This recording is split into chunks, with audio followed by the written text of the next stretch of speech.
Welcome dear students of biology first year. बेटा आज जो है हम असाइल ग्लिसरॉल्स का ही टॉपिक डिस्कस कर रहे हैं, लेकिन ये असल में अपने आप में एक टॉपिक है। इस टॉपिक का नाम है फैटी एसिड्स। ये आपकी किताब में पेज 25 पर फिगर 2.7 के नीचे मौजूद है। ये अपने आप में एक अलहदा टॉपिक है। ये अपने आप में एक अलहदा लॉन्ग क्वेश्चन भी बन सकता है, और इसमें से छोटे छोटे शॉर्ट क्वेश्चंस वो मैंने हेडिंग की सूरत में बना दिए हैं। तो देखें, असाइल ग्लिसरॉल्स जो कि बेसिकली बुनियादी तौर पर कॉमनली फैट्स एंड ऑयल्स होते हैं, उसकी हमने कंपोजिशन पढ़ा था कि असाइल ग्लिसरॉल्स दो कम चीज़ों के बने होते हैं, एक फैटी एसिड और दूसरा ग्लिसरॉल। ग्लिसरॉल तो सब में कॉमन है, सिर्फ फैटी एसिड बदलता रहता है। ये फैटी एसिड है, 3 फैटी एसिड्स इस्तेमाल हुए हैं एक असाइल ग्लिसरॉल बनाने में। तो अगर ये फैटी एसिड बदलता रहेगा तो ऑटोमेटिकली फैट एंड ऑयल जो है वो क्या होता रहेगा, बदलता रहेगा। तो हमें जो है वो इसलिए ज्यादा फोकस किसके ऊपर करना है कि फैटी एसिड्स क्या है। मैंने आपको जो है वो जो basic concepts of organic chemistry पढ़ाए थे उसमें भी बताया था कि fatty acids are basically carboxylic acids. तमाम फैटी एसिड्स कार्बोक्सिलिक एसिड्स होते हैं, लेकिन तमाम कार्बोक्सिलिक एसिड्स फैटी एसिड्स नहीं होते। याद आ रही है मेरी बात जी।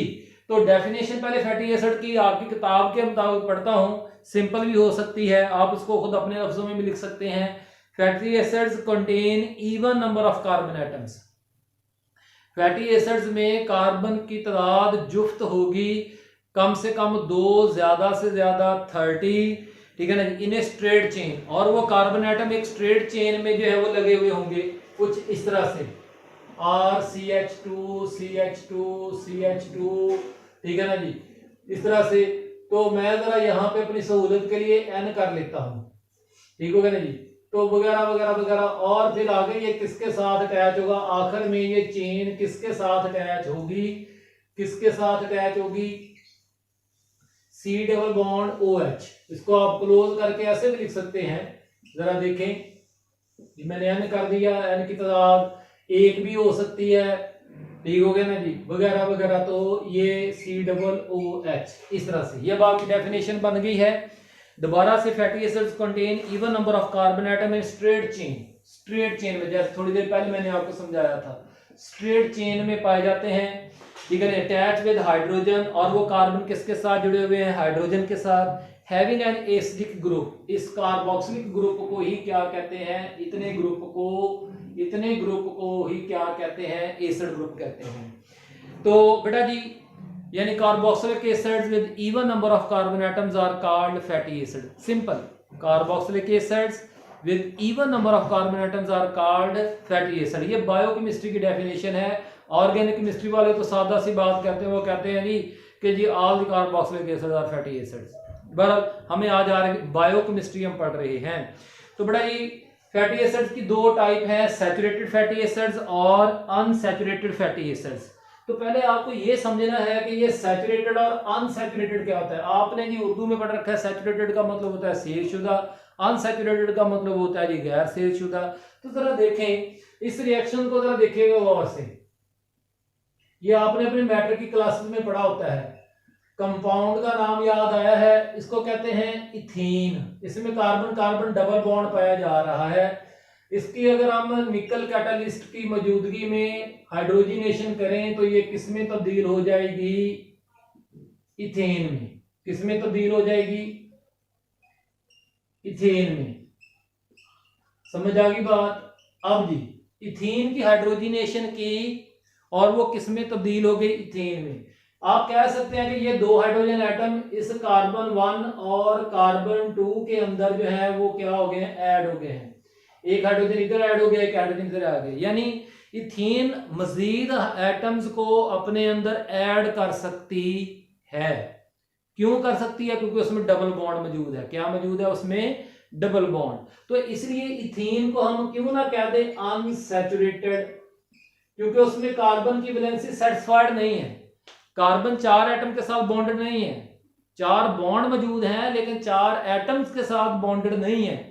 ठीक हो गया ना जी, 4 बॉन्ड मौजूद हैं दो हाइड्रोजन के साथ दो डबल बॉन्ड, लेकिन 4 एटम मौजूद नहीं है कार्बन के इर्द गिर्द, इसलिए उसकी वैलेंसी सेटिस्फाइड नहीं है।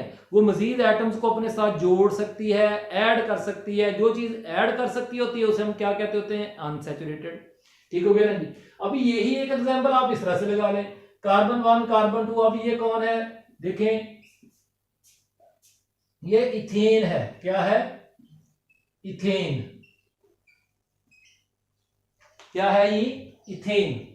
तो इथेन जो है उसमें तो कार्बन 1 और कार्बन 2 दोनों ने क्या किए हुए हैं? 4 एटम्स के साथ 1 2 3 4, 1 2 3 4, 4 के साथ बॉन्ड बनाए हुए हैं। अगर हम इसमें हाइड्रोजन दाखिल करने की कोशिश करें, वही कुछ करने की, तो हम कहेंगे जी नो रिएक्शन, ये रिएक्शन ही नहीं होना। तो इसका मतलब है इथेन क्या है? वो सैचुरेटेड है। क्या है? वो सैचुरेटेड है। वो मजीद एटम्स को अपने अंदर ऐड नहीं कर सकती। तो वो क्यों सैचुरेटेड है? क्योंकि उसमें डबल बॉन्ड नहीं है, उसमें सिंगल बॉन्ड है। तो जहां जहां कार्बन कार्बन डबल बॉन्ड पाए जाएंगे या ट्रिपल बॉन्ड पाए जाएंगे, वहां वहां क्या मौजूद होगी? अनसैचुरेशन मौजूद होगी। और जहां सिर्फ carbon to carbon single bond मौजूद होंगे, वहां पे क्या मौजूद है? सैचुरेशन मौजूद है। बड़ा जी उम्मीद है कि अब आप लफ्ज सैचुरेटेड और अनसैचुरेटेड समझ जाएंगे। तो अब चलते हैं किसकी तरफ? Types of fatty acids. हमारा टॉपिक जैसे चल रहा है फैटी एसिड, डेफिनेशन कर ली, types, saturated fatty acid, unsaturated fatty acids. पहले सैचुरेटेड फैटी एसिड्स को डिफाइन कर दूं, fatty acids in which carbon chain has no double bond, no कोई नहीं, zero double bond. Fatty acids in which carbon chain has 1 to 6, कम से कम एक, ज्यादा से ज्यादा 6 डबल बॉन्ड्स पाए जाते हों। ठीक है ना जी। तो उस ऐसे फैटी एसिड को हमने क्या कह देना है? Unsaturated fatty acids. Saturated fatty acids are mostly present in animals, unsaturated fatty acids are mostly present in plants. Saturated fatty acids living organism में क्या काम करते हैं? They form solid fats, they form solid fats with glycerol, example given water. जबकि unsaturated fatty acids they form oils with glycerol, example given olive oil, sunflower oil, sunflower cooking oil, brassic oil etcetera. तो बेटा जी अब आपकी किताब में types के बाद हम किसकी तरफ जा रहे हैं? टाइप्स के बाद जो है हम अब जा रहे हैं किसकी तरफ? Occurrence of fatty acids. Fatty acid nature में कैसे पाए जाते हैं? आपकी किताब में कुछ इस तरह से लिखा है, in animal fatty acids are straight chain. Fatty acid animals में स्ट्रेट चेन है, जबकि प्लांट्स में वो स्ट्रेट चेन भी हो सकते हैं और क्या हो सकते हैं? ब्रांच भी हो सकते हैं। While in plants these may be branched और रिंग। उसके बाद बेटा जी क्या ये बात अगली, solubility of fatty acids. Fatty acids are insoluble in water. पहली बात, insoluble in water but they are soluble in organic solvents, non polar solvents में ये हल हो जाते हैं। And their solubility increases with increasing number of carbon atoms. जैसे पहला फैटी एसिड एस्टिक एसिड है, दूसरा fatty acid butyric acid 4 carbon वाला, ठीक है जी। तीसरा fatty acid palmitic acid 16 carbon वाला, ठीक है ना। ये यहां से पहला कार्बन, कार्बन 1, कार्बन 2, कार्बन 3 4 5 6 7, इस तरह से 6 यहाँ पे आ गया, 7 यहाँ से फिर ऊपर को चल पड़ा है। तो बेटा जी ऑलिक एसिड जो उसमें आप देखें कार्बन 9 और 10 के दरमियान में एक डबल बॉन्ड पाया जा रहा है। ऑलिक एसिड जो कि ऑलिव ऑयल में पाया जाता है, पामटिक एसिड जो कि पामलिव में पाया जाता है। तो बेटा जी पामलिव ऑयल में या पामटिक फैट भी होती है, उसमें पामलिव ऑयल ही होता है, उसमें पाया जाता है। लेकिन बहरहाल अभी फिलहाल हम इस कहानी में नहीं पढ़ेंगे, क्योंकि बेटा ये बायोलॉजी है, इसमें डाइवर्सिटी बहुत ज़्यादा होती है। हमने जो बात एक असूल तय कर लिया वो ज़रूरी नहीं है कि नेचर में वैसा ही हो, वो वहाँ पे जाके वेरी भी कर सकता है। तो उसके लिए हमें एक अलग एक्सप्लेनेशन थ्योरी देनी पड़ती है।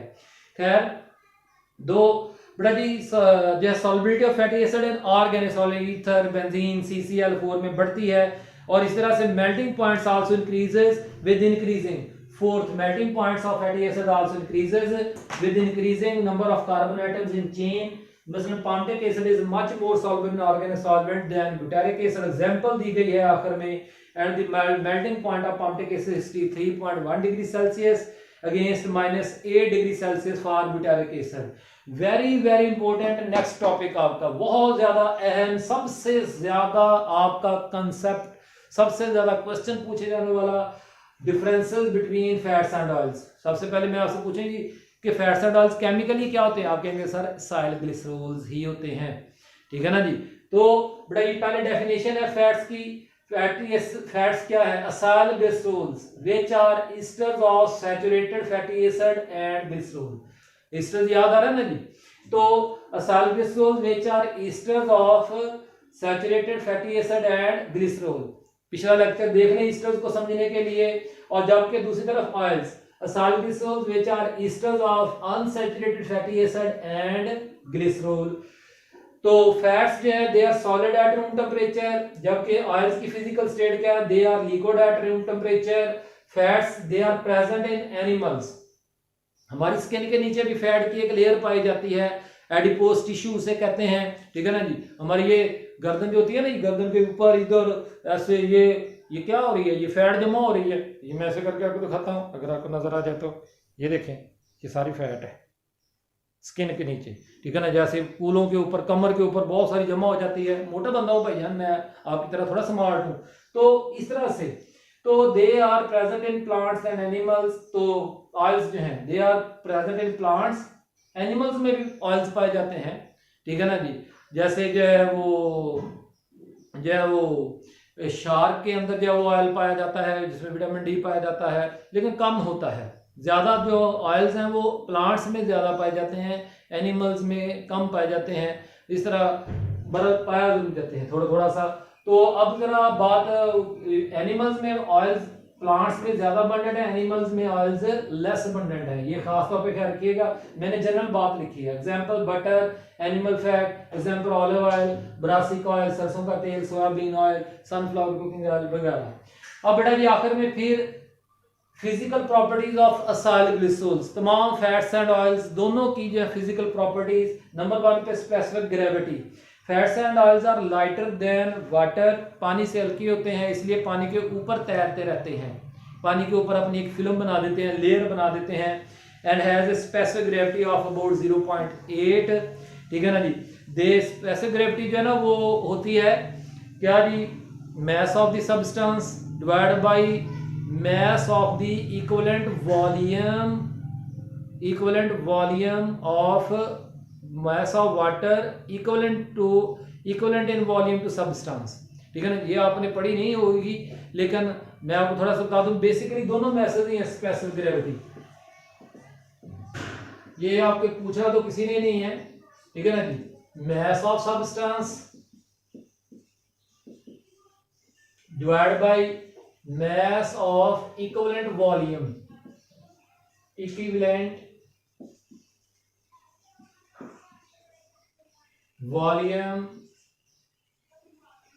containing water, किसके इक्विवेलेंट, सब्सटेंस के इक्विवेलेंट।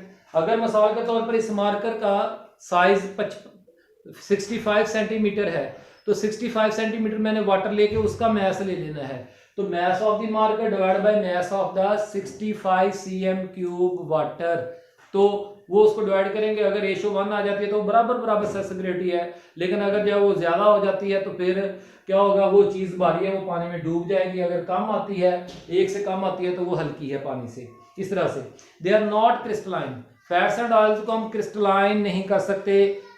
क्रिस्टल सॉलिड्स में ये अमॉर्फस सॉलिड्स तो होते हैं, लेकिन क्रिस्टलाइन सॉलिड में अलबत्ता इनकी क्रिस्टलाइज किया जा सकता है नमक वगैरह मिक्स करके अंडर स्पेसिफिक कंडीशंस। बेटा जी कल इंशाल्लाह ताला जो है अगले लेक्चर के अंदर हम आपको पढ़ाएंगे क्या, वैक्सेस, फॉस्फोलिपिड्स, टर्पिनाइड्स। तो मेरे साथ रहें, अल्लाह ताला हम सब के लिए आसानियां पैदा फरमाए, आमीन। शुक्रिया।